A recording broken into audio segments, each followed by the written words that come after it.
All right, how's everybody doing? Welcome to Tuesday, episode 27, Chicago Music Revealed. I'm Mike Jeffers, Chicago Jazz Magazine, chicagojazz.com, and the Director of Programming at the EPIPHANY Center for the Arts. Of course, that theme song created by Craig Perrillo at Group Tower Music. I've got to work on getting this video that I have set up. Last week, I realized I thought I had it all dialed in. Everything was great. Then I realized it was skipping around and things like that. It comes through the system a little differently. So what are you going to do? But anyways, we are here, 4:10, 4:12. I'm not that late. Don't worry. You know, it's jazz time. What am I supposed to do here, right? I mean, everybody knows the drill. 4 p.m. every day-ish. So it's 4:10, 4:12, whatever it is. Of course, if any of the technical things happen, if you can't hear somebody or if something's not happening, please let me know, because I am, as I always put the disclaimer out, running everything myself here. I've got the cameras going. I've got Skype. I've got everything going on. So if we crash out, congratulations. You get to see it live on Facebook, and I never change any of the stuff, so it always sticks around and it goes into infinity. So congratulations to me. I want to say one thing before we bring up Clark Sommers, who is our guest today. It is a pleasure. This is going to be great to talk to Clark. He's got a new recording that just came out with his group Bash. It's called Peninsula. We actually reviewed it, reviewed it in our March Chicago Jazz Magazine, so you can check that out, chicagojazzmagazine.com. But we're going to talk to Clark here in a second. But before we get to Clark, I want to give everybody kind of an alert. We're going to put some new fundraisers up on chicagojazz.com, and also we're going to start putting them on Chicago Music Revealed. We're working on getting that system set up. There's a new one for Winters to keep everything alive happening over at Winters Jazz Club. Scott, I found out, the owner, went through a little bit of a tough time here. He seems to be doing okay. He's going to come out of it, but it would be great if anybody that has the means to chime in and give a couple of bucks to Winters to make sure that they can stay open and reopen once this whole thing is over with. It would be much appreciated. So we're going to put that up on Chicago Music Revealed and also on chicagojazz.com sometime this evening after the show. All right, now, before I bring in Clark, I want to play a tune or a portion of a tune so everybody has an idea of what the music sounds like that we're going to be discussing. But Clark, a Grammy Award winner, I think it's the first Grammy Award winner I've had on the show, so this is exciting. And he's got this new recording. Of course, he's playing with Geof Bradfield and Dana Hall. They've been playing together for, over 20 years, and we're going to talk to Clark about that. But this is a track from his new recording, Bash, from his new recording with Bash, off of the new recording, Peninsula. So let's take a listen.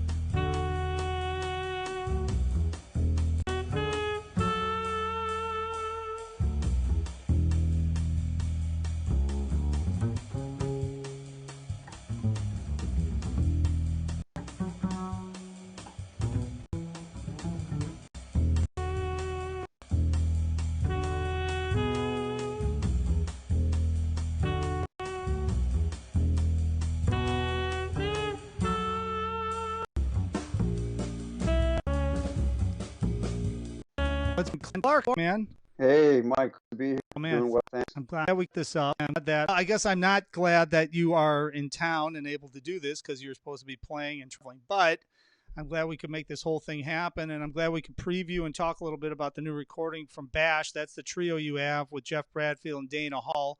This is the second, right? The second recording that you guys actually put out, but you guys have been playing it for like what, over 20 years or so? Yeah, over 20 years. It's the second installment from the group, and I'm really lucky to have them as collaborators. I'm really proud of the work that they did on it and couldn't be here with it. Yeah, it's one of these recordings, and I've listened to it. Well, when it first came out, I listened to it, and I get feeling like you wrote this, and it's like from start to finish. When you put this together, it almost has like a theme through the entire compositional standpoint and also through the entire recording. Is that how you envision that? Is that how you wrote it, just like from point A to point B, just all the way through? I would say, generally speaking, yes. Pretty. I definitely wrote this music for these two people very specifically, and I wrote all the music, I think with the exception of one piece, all at the same, and sort of to the exclusion of any other project I'm working on at the time. So that's you're picking up on a bit of continuity. Well, every once in a while I catch on to something. Yeah. Nice. That's great. Yeah, thanks. No, it's one of those recordings that you guys play, it's a trio. So trio is difficult to begin with. There's a lot of room for everybody's just out there, right? I mean, it's like all you in certain aspects, but you can't hide. But then when you add in the fact that there's no piano, it's bass, drums, and saxophone, woodwinds, I guess, because Geof's playing different saxophones. But I mean, how difficult is that? And what's the compositional? I mean, how do you go about writing for something like that? Is it different than if you're composing music for another group, maybe with a piano player? I think I wanted to make sure that I wrote enough material with each piece to allow for a lot of personal and group interpretation. And so I wanted to give each piece, a melodic and harmonic personality. In other words, just giving each its own identity. But I wanted really to provide it for Geof, Dana specifically, individually, and then all three of us to sort of move freely in this piece. So I think the challenge is always, how do you find a balance with the written material and sort of coupling that with, space to get off of the music. And that is why this context was especially exposed and sort of vulnerable, and lucky to have Geof and Dana, because they make it easy to sort of do it without much self judgment. You can feel cold that they're going to bail you out at any given time and take the music where you didn't expect it to go. And so it's really thrilling to play with them. Always, it always has been. So.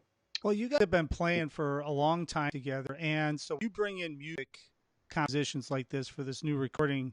I'm assuming you probably wrote pieces, and as you wrote pieces, I know you guys have been, you guys are playing gigs here and there when you're in town, when Dana's in town, when Geof's around.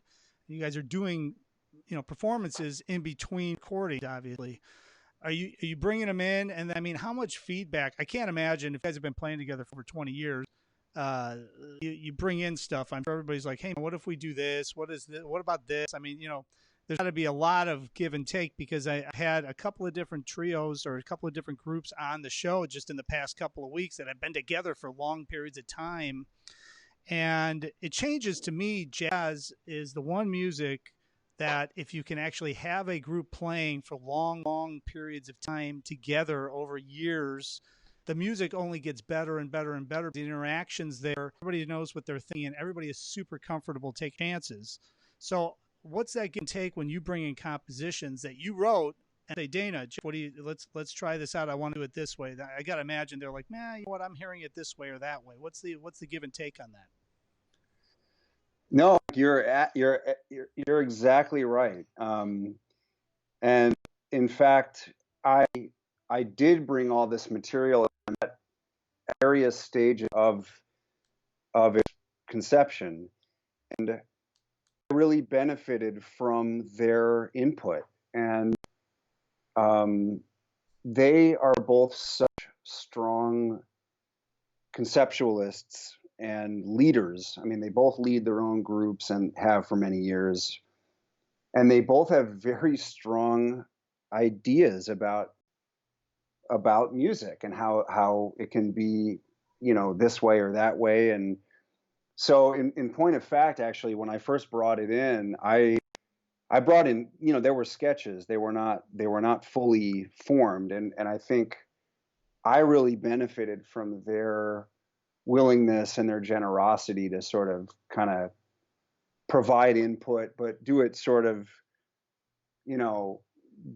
delicately, not delicate because we've known each other so long, but it was the first I brought a whole body of my own tunes in, and they spoke right up, and everything they said just helped all of it to come to fruition in what you hear on the record. So I really do owe a lot to them for helping to shape the music, not just the way that they ended up playing on it, but just their ideas in terms of architectural choices and what parts to emphasize when improvising. And they just had really great ideas, and I just couldn't have done it. I didn't come to this project with all the music fully fleshed out. I really needed their input. So yeah, you're totally right about that. Well, and when you write stuff for these guys, since you guys have played together so much, you're probably assuming you're going to get some feedback. So when you're writing things out, it's probably, like you said, you're sketching things out with a thought process that is going to organically evolve over time. And then you'll have what you're going to go in and record. Now, you've recorded with hundreds of different artists, right? I mean, it just, all around the world.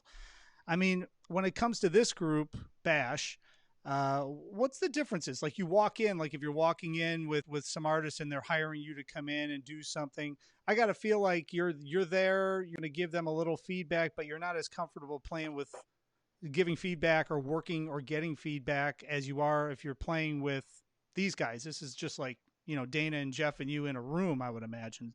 But what's your thought process, or how do you handle that when you get hired by somebody to come in and you're like, Clark Sommers is going to play with the, whoever, you walk in, here's the tunes. You probably looked at them ahead of time. You walk in. I mean, how do you approach that, especially since you're a composer, arranger, and everything else, but now you're just playing somebody else's music and you're making it sound as good as you possibly can from your standpoint? This is a great question. I think first and foremost, I think if somebody is nice enough to call me and hire me for their thing, my general response to that is, well, I'm here in service to you and your music. So I'm gonna treat it like I'm being hired to play their music to the best of my ability and to the best of what they want. And if they ask for input, I'll try to offer something constructive and helpful. But I'm trying to just come in like most people, I think, would go in and try to do the best they can and come in prepared and bring something solid in terms of a personal conception to it, and try to be as helpful and supportive as possible, and kind of keep a low profile, just get the job done and do the best I can, but keeping my own personality and keeping a high standard. Yeah. Well, that's the trickier part too, to blend in with somebody else's group, blend in with somebody else's music, obviously support them, make them sound good, but then still have your own voice in there. How long do you think it took you before, with all the playing you've done and everything? I mean, where were you, I guess, in your career where all of a sudden you're like, okay, I'm happy with the way I sound. This is Clark, and so when I play in whatever group, I'm going to blend in everything, but this is my sound. Well, that's kind of a trick question, because I don't know that anybody ever feels like they've, arrived at some sort of definitive statement in what they do and how they hear the music. But I think every time I step into the studio, wherever, you're kind of reproving yourself to that. But yeah, I mean, that's a very elusive thing. You know, I think you're just trying to deal with the music that you have to deal with in that particular moment, and each situation presents its own set of challenges and its own opportunity to improve and to, in more times than not, deal with a shortcoming or something that would be less familiar. And so, I mean, yeah, you know, you feel like you can bring a certain level of consistency, but you know, you try to surround yourself with people that bring that and sort of books the best version of yourself in that moment. And I think that has a lot to do with it. You know, it's like, when did I come into my sound? Well, this is my sound right now. You know, this is the best current version of my thing. It's this moment. In 2 months, it hopefully will evolve or down the road. But in terms of being and having the best chances of being that version, I do, you know, lean on the people that I play with. You know, for instance, Geof and Dana, that I've had this long-standing relationship with, and they really complement my playing and my sound, and it's very easy for me to be the best version of myself. And so I do find that it's very much you know, a reciprocal kind of relationship where I benefit from people bringing it out of me, and I'm fortunate to have those opportunities where I can almost be better than maybe I am, because these people are so good that they just kind of mask whatever shortcomings I may have. So in that way, it's, and that, I mean, that's not, I don't feel like that's some kind of false modesty. I feel like, yeah, of course, I you know, we all bring what we bring to it, and you know, I guess I'm at a certain level based on I'm of a certain age, and yeah, sure, that's all true and everything. But I really do feel like we each other know, and we need the support and the understanding and patience from people that allow you the space and time to grow into your potential and be at your potential. So I do think about that a lot. That's on the front of my, you know, consciousness when I'm thinking about my relationship to my thing, and, you know, and where it's from, and who I'm enough to share it with. So I think that's a great. I love the fact that you brought that one point up, that they bring the best out of you, and you probably bring the best out of them, and that's like the perfect model for the perfect group at that point, right? I mean, that's the whole. That's the reason why you guys have been playing together for so long. I mean, obviously, if you didn't feel that way, why would you waste your time playing with these guys, right? So, I mean, that's like the holy grail, to find guys of like mind that can bring the best out of you, and you bring the best out of them. Now, before I move into, because I want to talk a little bit about your career and all that outside of Bash, but I got to ask, I mean, what's the meaning behind Bash? What's the meaning behind the name Bash? So I gotta give it up to Geof Bradfield, because we were, you know, we've been playing in so many groups together for so many years, and in 2011, we started playing as a trio, and I got really excited about it, and I kind of decided that I wanted to try to form this group and do something seriously with it, you know, make a record and write music for those guys, and we were trying to think of a name, and Geof,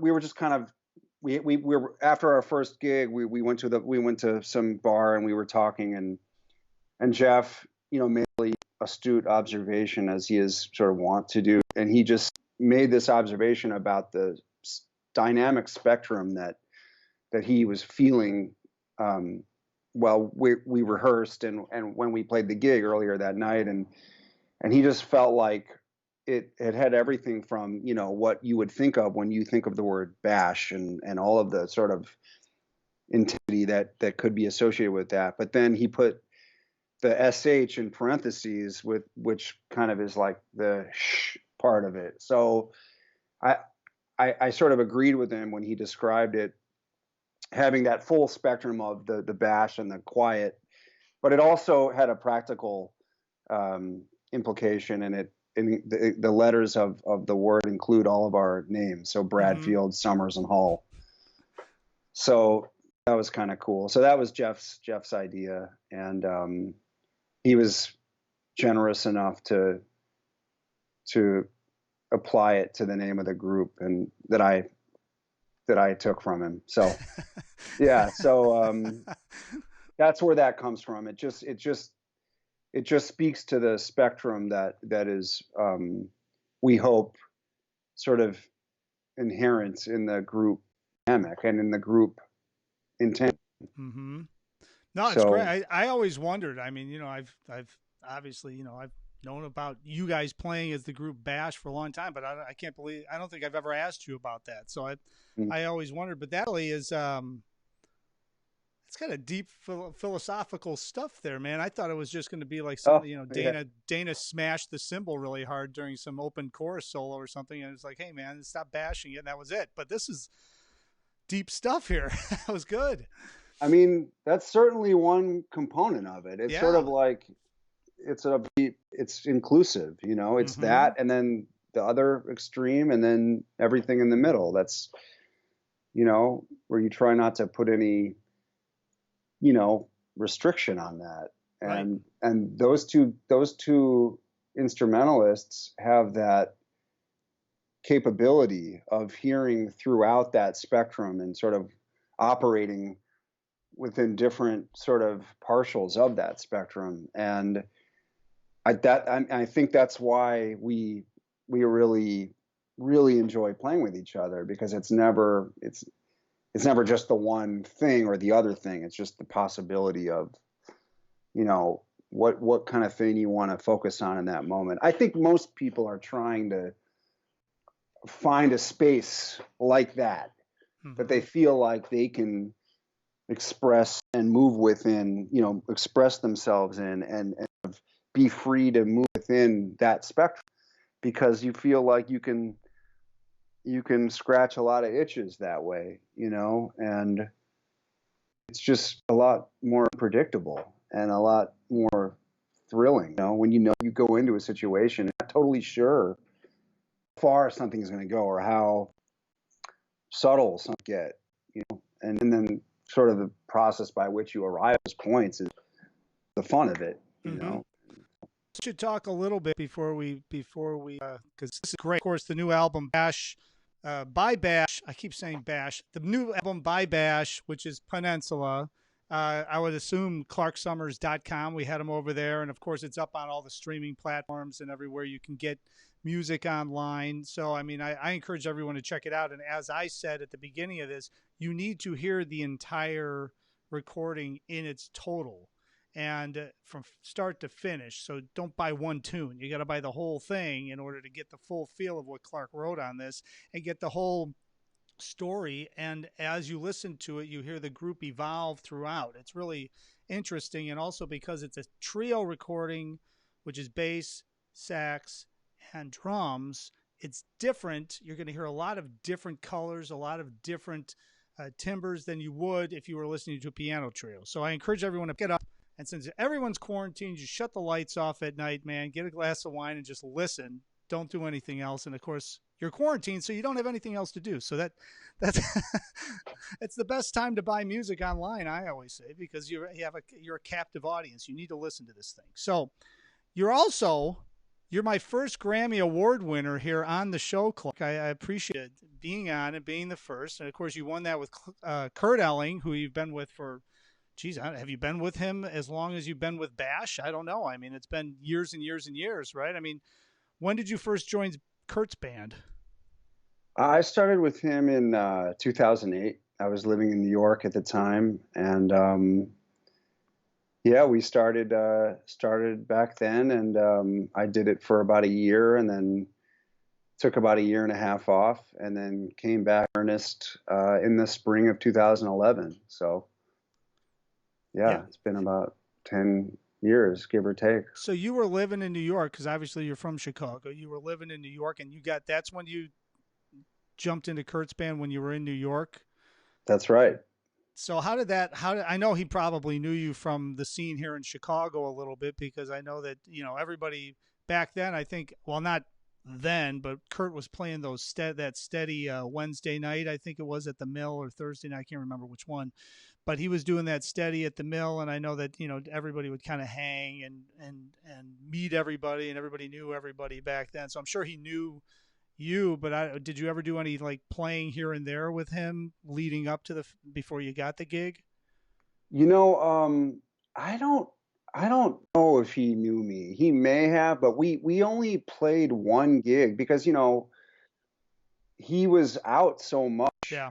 even when he was in Chicago. And Rob Amster was the bass player in his group, and we only actually did one gig together, and we did a big band gig with Jeff Lindbergh's big band back in 2004 at Fitzgerald's. We just did one. It was so long ago, and I think I'd done one or two gigs with Lawrence Hobgood, but that was it, And just by sheer happenstance, I wound up doing a jam session with Lawrence, and at the time, Kobe Watkins was playing. Oh, that's right. That's with right. with Kurt.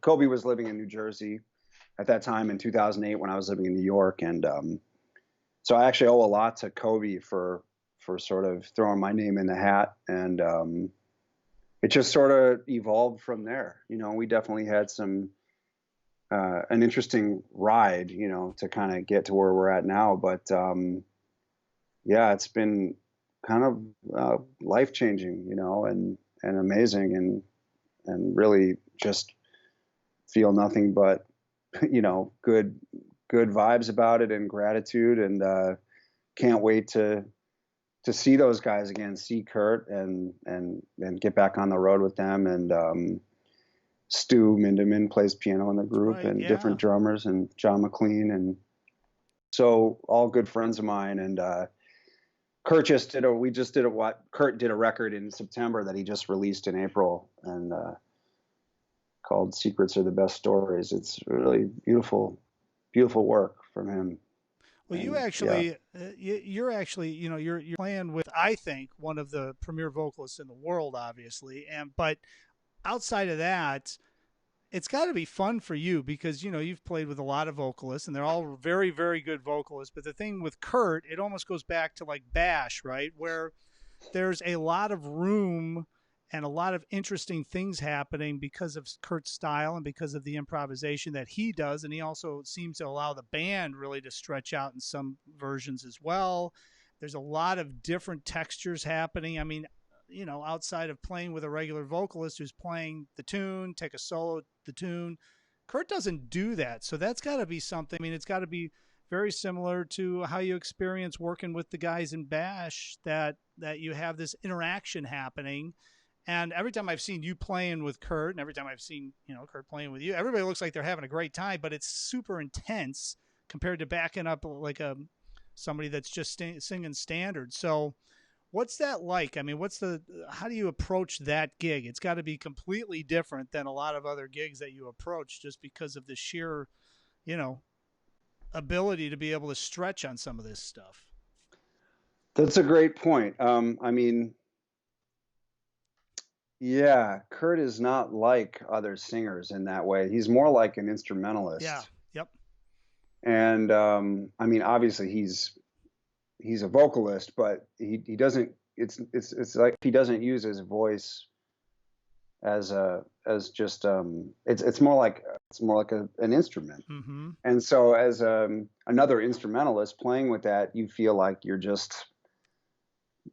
don't feel like it's, oh, the singer's here and then everybody else is behind it. It had never felt like that. It's always felt like, well, he's doing his thing and I'm going to do my thing, and be supportive, but the freedom to move within that, like you said, making the comparison to some other group, in this case the Bash group, it's totally open all the time. And there's never been an instance where he said, do this or do it like this, or it needs to be this.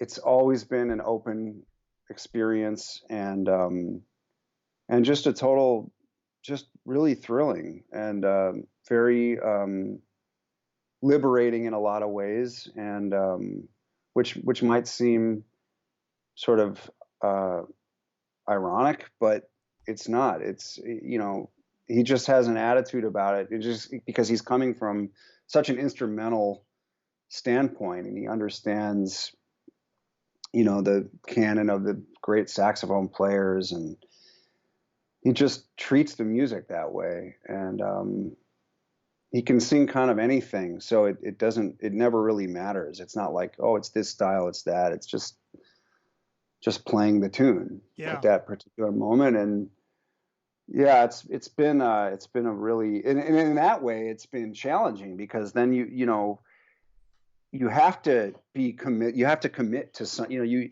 have to like commit to your choice, and play it with, a level of conviction and excellence. And that's really helped me. And his sound is so clear, and his pitch is so clear, and his rhythm is so clear, that you have to match that sort of, that you have to bring your own space. You have to define your own space around that, and within it. Mm-hmm. And that makes you really definitive in what you play. You have to be. You can't be opaque about anything. It has to just be super clear, and whatever it is. And so that's been a great, invaluable learning experience, and just fun. And he's just a good person, and he's been a fun, just to become a great friend. And we've just traveled all over and had a lot of great food, and it's just been a great experience. I mean, just absolutely amazing life experience. Well, now you and I talked before we came on. I mean, this whole COVID-19 thing obviously shut everything and everybody down, but I've had different artists on here in the past month that were supposed to be on tour, supposed to be traveling. You and I talked a little bit. You were actually supposed to be leaving to go over to Asia right around now with Kurt, and he was going to do a huge tour over there. And I know he doesn't go there all that often, so I'm sure it was a big deal for them over there to be able to bring him in. I mean, right now, everything is just shut down, right? I mean, there's no way to plan for anything, I would imagine, as far as touring musician. Yeah. I mean, first I would say, just as a side note, to acknowledge, all the medical workers. I mean, this seems like a cliche, but I mean, it's one thing to talk about the gig that I don't have or whatever, but yeah, I just want to acknowledge medical workers and people that have suffered, and hopefully we'll, as a global community, we'll move past this and without too much more suffering. But anyway, I just wanted to say that. But well, and also just to your point too, I mean, you and I both know a lot of musicians that have been affected by COVID-19. I mean, passed away. I mean, some of the greats have passed away just because of COVID-19. It's incredible. It's touching everyone everywhere. But you're right that the first responders and the frontline people and the nurses and the doctors. I mean, but what else can you say? But thank you. I mean, it's incredible. Yeah. So I guess we were supposed to go to Singapore and Japan in the whole month of April. So, that's not happening, but it's fine. We'll look forward to better days and healthier times. And, but yeah. So everybody, all of our music brethren are feeling this, and I'm sending the best out to them, all the people in the music community and beyond, of course. But I know that all my friends and all the people that we interact with are trying to figure this thing out, and trying to figure out how to make the most of it, and how to be patient with it, and hopefully try to imagine a light at the end of this tunnel, and in the meantime trying to make sense of the time that we have, and maybe be as productive as we can be. without being compulsive or needing to do anything from a consumerism standpoint in terms of just throwing stuff into a consumer void. I think that this is an opportunity for reflection and how to be better people and to maybe redefine what the old normal was and come up with a new normal in terms of how we treat people and, all the inequities that we see that are systemically built into our reality. And maybe we can come out of this better, and use our music and our art to realize a better reality, coming out of it. So yeah, definitely time for a lot of self-reflection and how to be a better version, at least of myself when this passes, Well, I think you're right, because I think that, as artists, as creatives, this is an opportunity, and they always rise to the top. And when we get out of this whole situation, something really good usually comes out of a horrible situation. I think part of it that's going to come out of this is the technology factor, where a lot of musicians, a lot of creatives that never really got into like the live streaming thing or different aspects of distribution of their art, they're finding ways around this. They're finding little niches. They're finding out about technology and how to make it actually work for them. And I think that's one of the good things that's going to come out of this, is that we're going to be way more connected, and people are going to understand how to operate and do things on a digital platform that maybe they hadn't in the past. I think that's one of the good things. Of course, we would rather not have to go through all of this to get to that point. So, all right, now, before I let you go, straight drummer, geek drummer question. All right. You played with one of my heroes, Geof Watts. You got to play some gigs with Geof Watts with Kurt. That guy, when he plays, it sounds like there's like 4 drummers on stage when he's playing. I mean, it's just like this momentum that it's unbelievable. What was it like when you first played with him, and did you just say, oh my God, man, this is like ridiculous what is happening here? Because it just sounds so fat, and his momentum is just moving. It's like that when I saw you guys were playing with him, and I think he recorded with you guys, right? Didn't he do a recording with you guys? I mean, yeah. So what was it like when you first started playing with Tane? What's the word? Totally frightened. Really? Yeah. Well, I mean, Yeah. Yeah. I mean, he's a force of nature, and actually your perception of multiple drum sound is completely right on. Of all the records I listened to him on over the years, I never put that together until I stood next to him, on a stage, and heard that he really treats, at least from my sort of, very place of, perhaps not knowing, so much about it, but just feeling like it sounded as if he were a one-person African drum ensemble, and that each limb was playing a different drum in an ensemble, and that's exactly how it felt when I played with him, and he just could somehow isolate each different thing, or he could do them all at the same time, and it was thrilling. I mean, it was unbelievable. It was a totally powerful, and all of the craft was, you just think of this guy that has this personality and he's done all this. I mean, the craft was so, like with people like that, you find that they're kind of not that hard to play with. I think sometimes you go into a situation, you're like, oh man, this is going to be like the hardest thing. And everything felt so great that it was like, all I have to do is just stand here and play this. He just made it really, I wouldn't use the word easy, but it was like, I recognize that.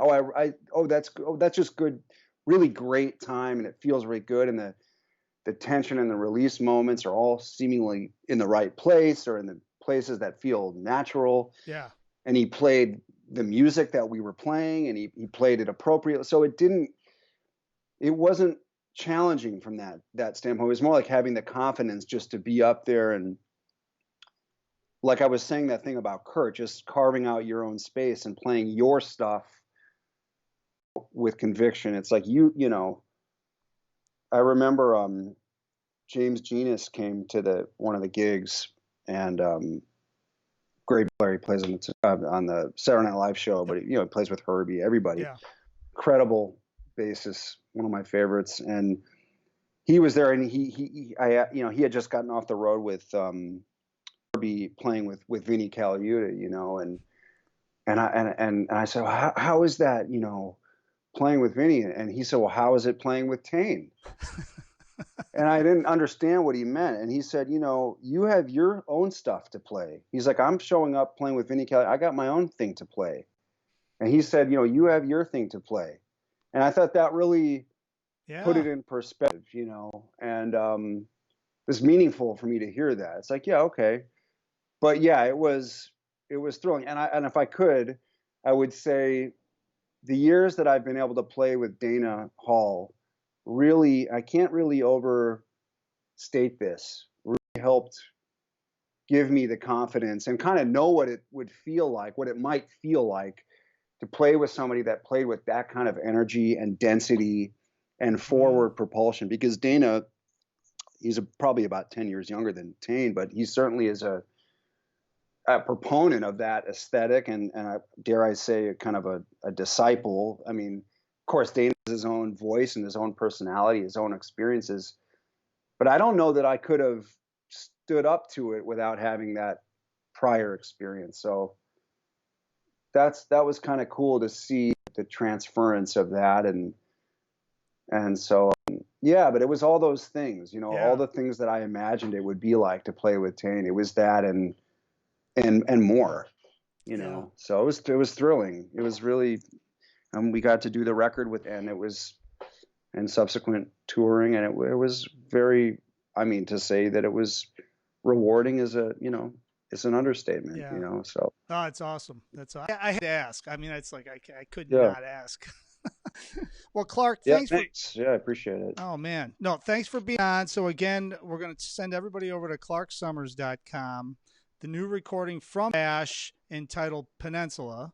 It's out now on all the streaming platforms, and we're going to keep an eye out, and hopefully somebody will be able to play live music at some point soon.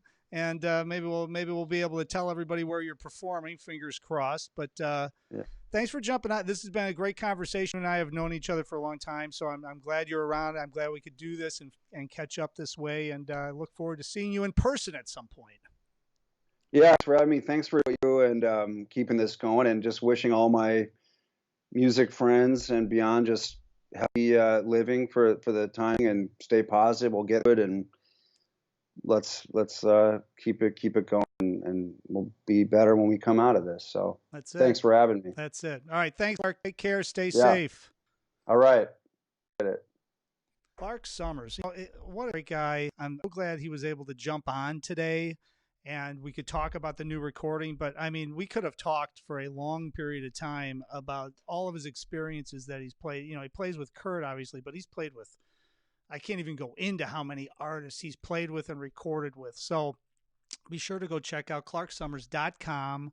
He's, he's got, you can see everybody. And plus he's got a very well done website with a lot of different recordings on there, bio information, all sorts of good stuff. So clarksommers.com, be sure to check that out.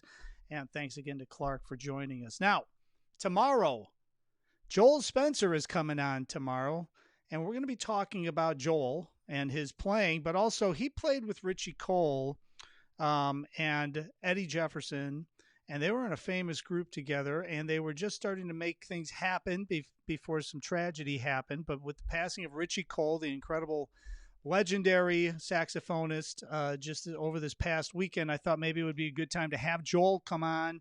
We can talk a little bit about that.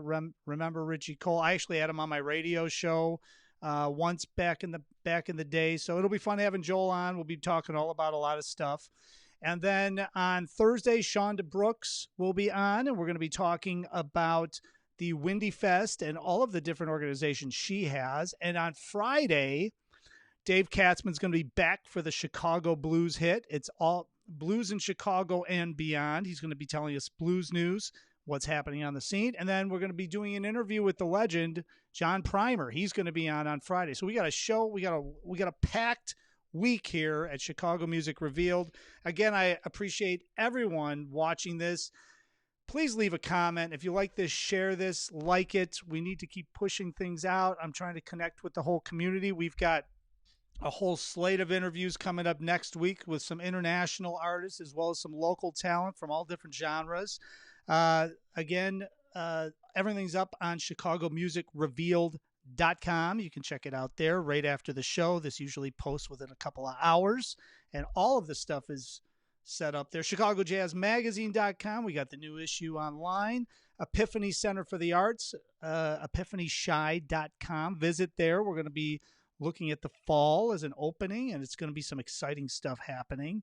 And get out there and to support all of the GoFundMe pages. We're going to have all of that updated and online here very shortly on ChicagoMusicRevealed.com and also ChicagoJazz.com. So, thanks for watching. This has been a great show. I really appreciate everyone being here. I've got to kick it here. Let's see what I got. I've got to do the theme song. We're going to dial this thing up. And as I always say, tell your neighbors, tell your friends, call the grandkids. Chicago Music Revealed right here every day, 4 p.m.-ish. Thanks again for watching, and I will see you not in person, but right here on the next broadcast. Stay safe.